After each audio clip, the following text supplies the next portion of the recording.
आणि आता बातमी मुंबईमधून. मुंबईच्या हवा प्रदूषणात मोठी वाढ झाली आहे. फटाक्यांमुळे हवा वाईट श्रेणीमध्ये गेली आहे.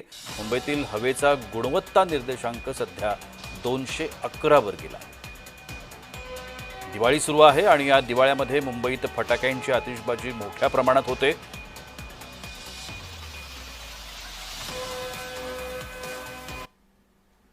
ऑक्टोबर महिना संपला, आता काही दिवस शिल्लक राहिलेले असून हवामानामध्ये मोठे बदल हे दिसून येत आहेत.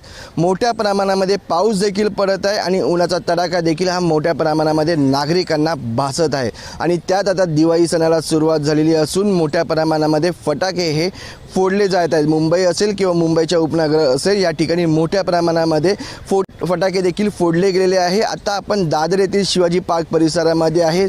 आपण हा परिसर बघितला, हा परिसर देखील शांततेचा परिसर आहे आणि या परिसरामध्ये देखील मोठ्या प्रमाणामध्ये फटाके हे फोडले गेलेले आहेत. आणि दिवाळीच्या तिसऱ्या दिवशी देखील आपण बघितलं मोठ्या प्रमाणात फटाके हे फोडले गेलेले आहेत या ठिकाणी. आणि मुंबईमध्ये मोठ्या प्रमाणात फटाक्यांची ही विक्री देखील झालेली आहे आणि त्याचा परिणाम आता हवामानावरती झालेला आहे. हवामानची श्रेणी ही वाईट अवस्थेमध्येही गेलेली आहे आणि फटाक्यांमुळे मोठ्या प्रमाणात प्रदूषणामध्ये देखील प्रचंड वाढ झालेली ही दिसून येत आहे. आणि आपण बघितलं सकाळचं वातावरण या ठिकाणी धुक्याचं वातावरण दिसून येत असतं, पण या ठिकाणी आपण बघितलं मोठ्या प्रमाणामध्ये फटाके फोडले गेले असून या ठिकाणी प्रदूषणामुळे या ठिकाणी वातावरण झालेलं हा दिसून आलेलं आहे. आणि आपण बघितलं फटाक्यामुळे हवेचा निर्देशांक देखील 211 वर गेलेला आहे. आणि दिवाळीमध्ये मोठ्या प्रमाणामध्ये फटाके हे फोडले जातात, त्यामुळे या फटाक्यांच्या आतिषबाजीमुळे देखील हवामानामध्ये फरक हा दिसून येत आहे.